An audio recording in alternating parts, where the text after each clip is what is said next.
कमल हसन की upcoming film thug life को लेकर कर्नाटक में रिलीज सुनिश्चित करने संबंधित याचिका पर सुप्रीम कोर्ट ने गुरुवार को अपना फैसला सुनाया।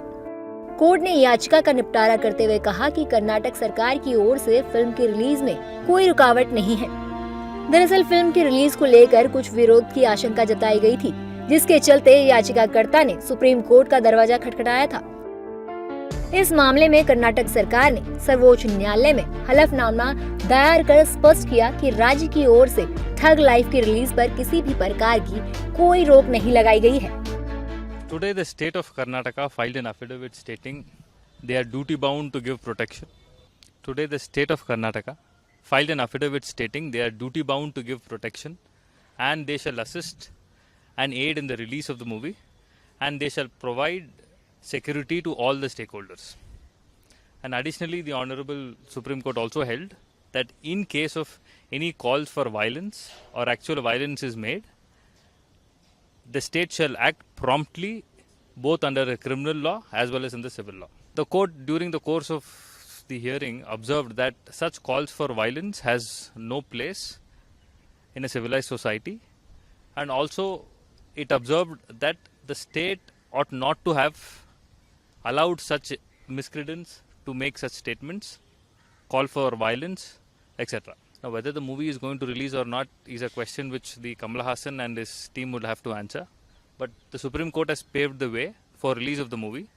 Now, if Kamal Haasan wants to release his movie, the state shall extend all necessary cooperation. सुनवाई के दौरान सुप्रीम कोर्ट ने कर्नाटक सरकार को निर्देश भी दिए हैं। जैसे कि आपको पता था कि पिछली हियरिंग में सुप्रीम कोर्ट ने स्टेट को एक दिन का टाइम दिया था कि अपना काउंटर फाइल करें, तो स्टेट ने अपना काउंटर फाइल करते हुए बड़े स्पष्ट तौर से बोला है कि स्टेट में लॉ एंड ऑर्डर की सिचुएशन बनाए रखना और सभी की फंडामेंटल राइट्स को प्रोटेक्ट करना स्टेट की ड्यूटी है। इसके मद्देनजर उन्होंने ये भी बोला है कि अगर फिल्म जो एग्जिबिटर्स प्रोड्यूसर्स जो भी हैं वो फिल्म रिलीज करना चाहते हैं स्टेट ऑफ कर्नाटका में, वो करें।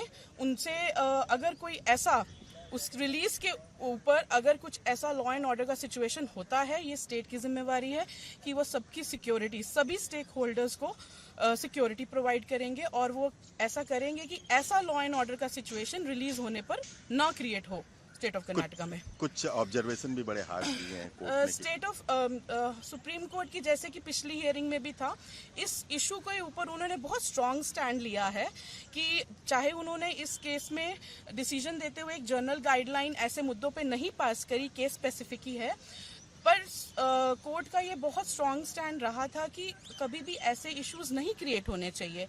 किसी चीज से, किसी के बोलने से कोई किसी को आपत्ति है तो उसका एक दूसरा तरीका है, आप डिबेट कर सकते हैं, आप लॉ एंड ऑर्डर को अपने हाथ में नहीं ले सकते। सिमिलर ऐसा ही स्टैंड लेते हुए स्टेट ने ये कोर्ट ने बोला है कि अगर वो फिल्म रिलीज करते हैं और उसके बाद कुछ ऐसा इशू होता है तो ये स्टेट ऑफ कर्नाटका को प्रॉम्प्टली एक्शन लेना पड़ेगा। सिर्फ इतना ही आज बोला गया है। फिल्म ठग लाइफ को लेकर सुप्रीम कोर्ट के इस फैसले के बाद फिल्म की कर्नाटक में रिलीज का रास्ता साफ हो गया है। बता दें कि कमल हसन ने ठग लाइफ के प्रमोशन के दौरान भाषा को लेकर टिप्पणी की थी। 28 मई को चेन्नई में एक कार्यक्रम के दौरान उन्होंने कहा था कि कन्नड़ का जन्म तमिल से हुआ है